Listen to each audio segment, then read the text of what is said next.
This is Nick. This is Jack. It's Thursday, the new Friday, February 9th, and today's pod is just the best one yet. This is a T-Boy. Nick, we are about to have Super Bowl weekend and Valentine's Day weekend in the same weekend. Yeti's Thursday is the new Friday, and February is the new December. Get those chicken wings and get those roses this weekend. It's a good combo. Jack, what's our first story for today's pod? 3 years ago, Beyonce launched Ivy Park, a clothing line with Adidas. Well, we just got the sales numbers, and they're very interesting sales numbers. For our second story, Uber just announced its best quarter of earnings by far. And it's all thanks to the Dara Doctrine. And our third and final story, the most disrupted product in your home, it's the television. It's the TV. So Jack and I are going to compare the price of TVs to the innovation of TVs. But Yetis, before we hit that fantastic mix, I love this mix. Beyonce is going to love today's pod, Jack. We're going to switch up this intro today. We're going to mix things up because Jack and I planned to do a fun intro about the Super Bowl today, but then you kept sending us mispronounced company names. You wouldn't stop. Yeah, you kept DMing us brands that we're all saying wrong, and we kind of love that. So we got one more round for you of pronunciation problems. Yeah, we got one more round of articulation aggravations. Nick, ever since I studied abroad and discovered Nutella,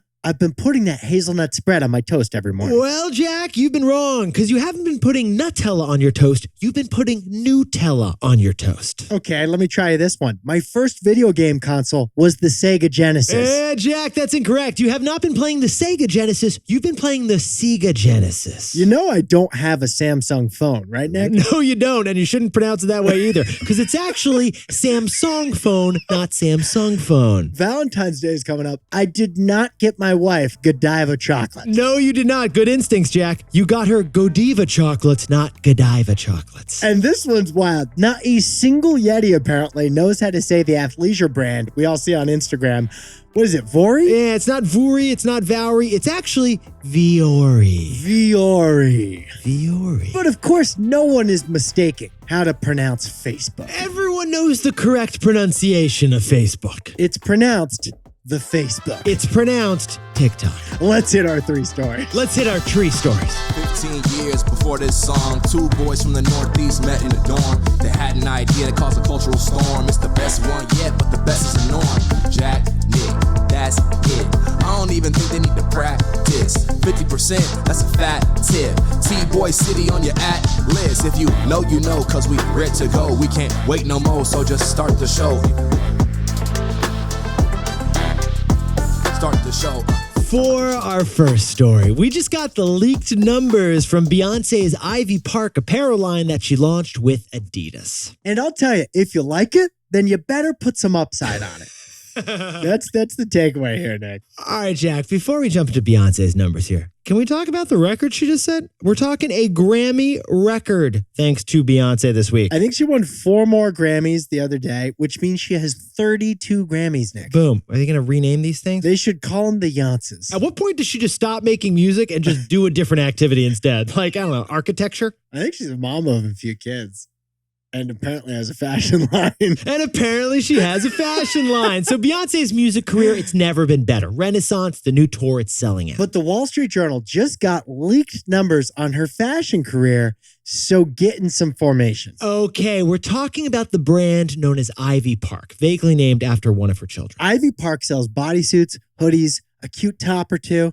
Basically, athleisure bling. Well, it's fully owned by Beyonce, but 4 years ago, Beyonce got what she called the partnership of a lifetime. A distribution deal with the global apparel giant Adidas. Adidas? See what I did there? I did. I like what you did there. Adidas. You can drive around in a Porsche. Adidas is trying to replicate the Kanye blueprint, but for Beyonce and without the PR controversy. Here's the news. Today, Ivy Park is launching a new line of clothing. Oh, wait, that's not the news. The Wall Street Journal reported different news yesterday. Get this, Yetis. 4 years later, the performance numbers for Beyonce's Ivy Park line with Adidas have leaked. Jack, let's sprinkle on a little context here, maybe jump in T-Boy style. First, let's look at the Adidas projections for their Beyonce line. According to the leaked information the Wall Street Journal got, Adidas hoped to get $250 million in sales last year and $335 million this year. Not too shabby. But Jack, what were the real numbers for the Adidas Beyonce line? Sales peaked at $80 million 2 years ago and fell to less than half that last year, just $40 million of sales. Yetis, we're saying that Ivy Park sales are 1/10 of what Adidas's target number was. And according to people familiar with the matter, DFWTMs. half of the merchandise that has been made for Ivy Park hasn't been sold. It's in a warehouse somewhere. Yeah, like all my single ladies, where are all the single ladies? They should be buying my stuff from Ivy Park. But here's the funny thing. Adidas is losing money. Like they lose an estimated $200 million per year on this deal. That part's actually not that funny. But the funny thing that Jack's talking about is that Beyonce makes $20 million every single year while Adidas loses money. In fact, according to people familiar with the matter, she is guaranteed $20 million a year from Adidas as part of this deal. So Jack and I have said you live by the influencer, you die by the influencer. But this, it just sounds like something else. So Jack, what's the takeaway for our buddy Beyonce, who may be listening to today's pod? If you like it, then you better put some upside on it. Yetis, don't blame Queen Bee for this performance. The problem is the structure of the deal. Beyonce has 300 million followers, but we looked at her Instagram account. She rarely markets Ivy Park to her followers. Honestly, how many posts did you see that Beyonce did about this line? In the last year, 1. Well, the reason she doesn't market it, besties, because she has no upside, no incentive, no financial reason to even market the brand. It appears that this deal guarantees her $20 million a year. No more, no less. It doesn't matter how much Ivy Park sells, so she's not motivated to sell more. Management 101. If you want someone to perform well, they need to have some upside. Management 201. If you want that extra effort, we all need incentives. Management 301. Give me some of that equity. Because if you like it, then you better put some upside on it. For our second story, Uber just had its best quarter in the history of Uber ever. Uber has become a respectable moneymaker thanks to the Dara Doctrine. All right, you know what, Yetis? Jack and I, we're just going to jump right into this thing. Uber's earnings sounded like a Rolls-Royce looks. Is that Dara or is that a V8 engine over there? Adam, can we actually toss in a few car noises here? Was mine not good enough, Nick? No, I thought that was great. I honestly did think that was great. We'll just see how that sounds. I just shook the whole house. I woke up the baby on the 3rd floor. It's very complimentary, and I think you're going to inspire. You were inspiring, Jack. You inspired this. Yetis, sometimes the numbers tell the story. So here are Uber's numbers from last quarter. Revenue for Uber surged 49% in Uber's fourth quarter from the year before. For the first time, 2 billion trips occurred on the Uber platform last quarter. For the first time, 5 million drivers are now on the Uber app. Uber doubled the number of monthly subscribers to Uber One, their premium membership. The odds are, Yetis, you're listening to us in an Uber right now, because get this stat. That's not the odds. Okay, but let's just round up on this one, Jack. What is the stat? This is a great number. Every hour, 1 million Uber trips happen, either an Uber ride or an Uber food delivery. Every hour, 1 million Uber trips happen. Uber even announced they have a brand new profit puppy. Yes, they do. It's called Uber Reserve. You book your ride in advance because tomorrow morning at 4 a.m., you don't want to worry about getting to the airport. They saw an 11% jump in those. They charge a higher price. That new product is a new profit puppy. Yetis, last year, Nick and I predicted that Uber could be a downturn diva. As recession worries rise, Uber could win. Well, Uber did just say that they have more drivers than ever right now. Because if you're worried about money, you're worried about your job, you may start side hustling in an Uber Honda. And that bigger driver pool has helped drop the price of the average Uber ride, which has attracted more riders. Jack, I just took an $8 ride from my home to the ferry building. Not bad. That's the cheapest it's been in months. It seems the more uncertain the economy, the more certain Uber's business is. And that is why Uber is projecting a revenue jump of another 24% this year. Add up all those numbers, and Uber's stock is this close to back to its pre-pandemic price. And that's why the CEO just said this was the best quarter they've ever had in the best year they've ever had. It wasn't a Camry of a quarter. No. It was one of those Audi Uber Blacks. Or is it pronounced Odie? It's Audi. I was a German major. Don't forget it. I don't let the Yetis forget it.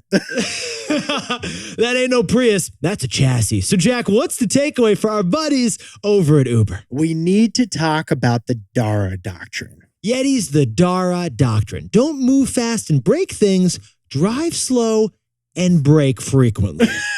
Under its founder, Travis Kalanick, Uber pioneered moving fast and breaking things. But in 2018, when Dara Doctrine took over as CEO, he was described by Inc. magazine as the exact opposite of the Uber founder. 5 years later, has that prediction by Inc. magazine held true, Nick? What do we think, Jack? Yes, and we're calling it the Dara Doctrine. Because Dara is not a startup founder with a disruptive approach. He's an executive leader with a controlled approach. He exited countries when he had to. He cut products when they weren't making money. And he ended moonshot distractions like the flying car. Uber was one of the first big tech companies to warn of a recession and one of the first big tech companies to start doing layoffs. Dara Khosrowshahi is so conservative. So conservative. His wife reportedly told him the other day he has to up his eccentricity. He's at a tech company. That's a true story. Read it in the New York Times the other day. Yet his Uber barely survived after the first CEO flamed out and then barely survived the pandemic. And thanks to the Dara Doctrine, in this economy, Uber is thriving. Drive slow and brake frequently. Now, a word about our sponsor, Robinhood. You know, honestly, your salad, it says so much about you. Nick, you like to blaze your own trail at the salad bar. Yeah, I'm ordering a salad. I go off menu, man. Like a combo of kale and croutons that has never been made before. Me? I'm not reinventing the wheel. I like to go classic. Like if Sweet Green thinks it's a good combo, Jack's not going to change that. Kind of like investing strategies. Some want to build a custom portfolio of stocks, crypto, and options. Others don't want to reinvent. Just give me the most standard ETF. Whether you're tweaking your one-of-a-kind portfolio every day or prefer a more hands-off approach, Robinhood has the tools. If you're not investing on Robinhood yet, to get started, go to Robinhood.com/TBoy to choose your free stock. That's Robinhood.com/TBOY. Limitations apply. Stocks offered by Robinhood Financial LLC, member SIPC. Crypto offered through Robinhood Crypto. All investments involve risk. By the way, this podcast is not owned or part of Robinhood, and we are not employees of Robinhood.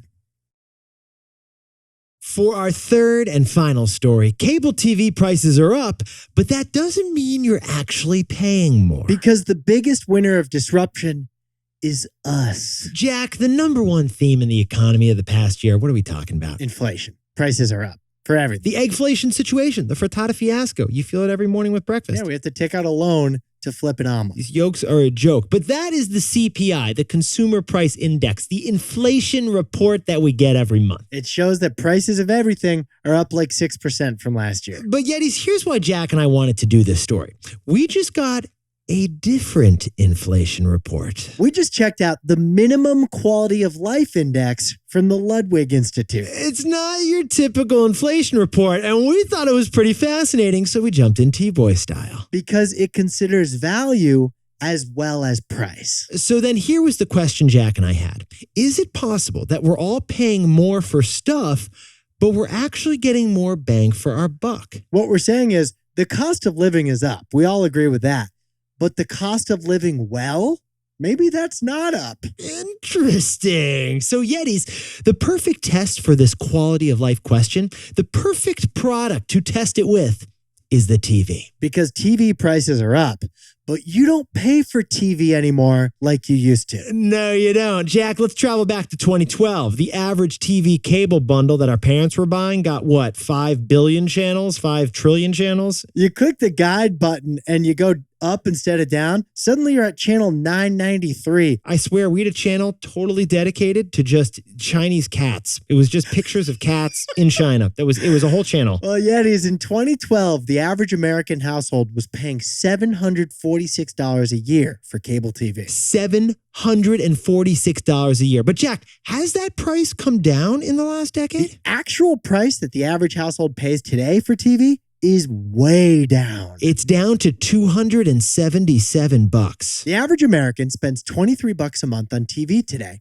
down from $62 a month 10 years ago. And the reason for that huge drop in the amount you pay for TV? Streaming. It's streaming. It's really just because of streaming. Streaming lowered the cost of watching TV, and it arguably increased the value too. And that's why 30 million households have cut the cord and stopped paying for cable since 2012. So yes, the price of a cable TV subscription is up, but 30 million houses stop paying for it. Instead, you pay a few streamers, you borrow a couple passwords, and you get a better overall experience. You can watch season 12 of for anything. When it comes to TV, we're actually paying less and getting more. Emily in Paris, season 5, no more CSI Boise. So, Jack, what's the takeaway for our buddies who are anyone who watches TV? Disruption takes profits from companies and gives savings to consumers. Yetis, there's only one company that truly benefited from the destruction of the cable TV bundle. That was Netflix. 10 years ago, Netflix was worth just $3 billion.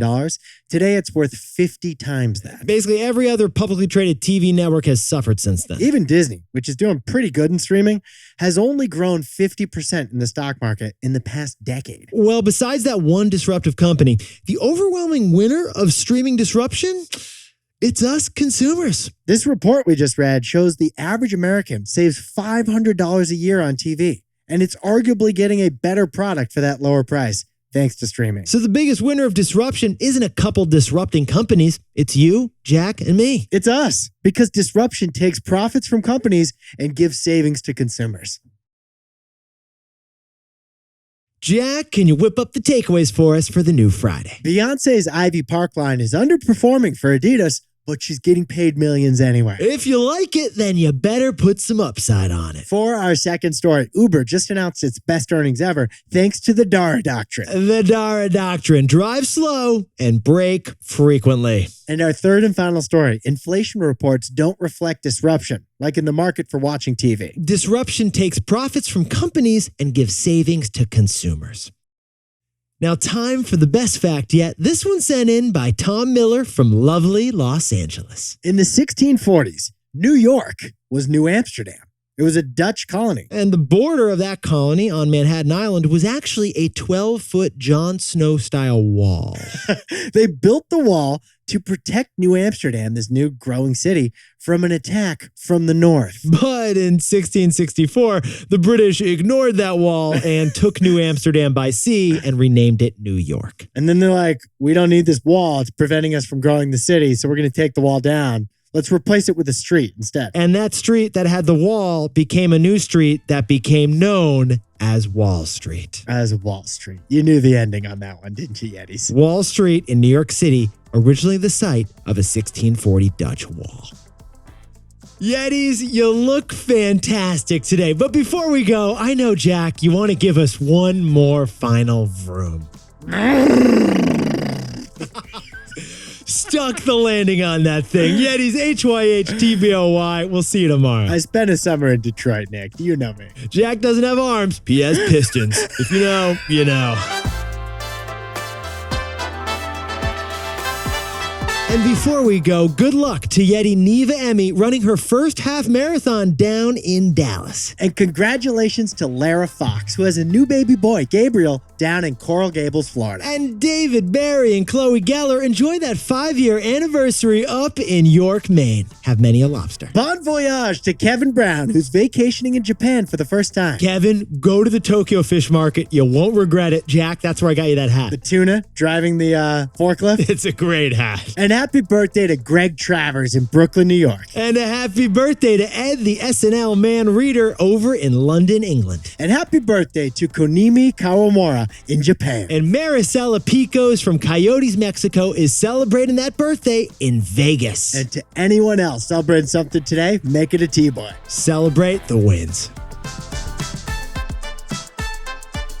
This is Jack. I own stock of Disney and Netflix, and Nick and I both own stock of Robinhood.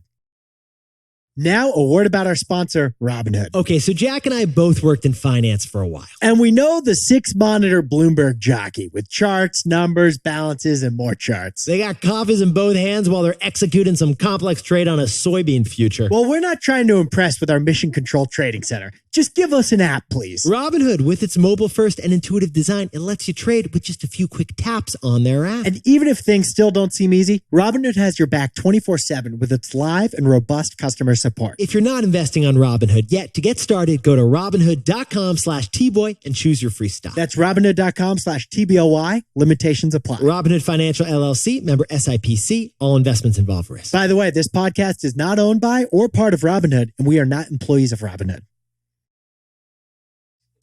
That's great. My broom wasn't enough for you. I went all in on that broom. I know.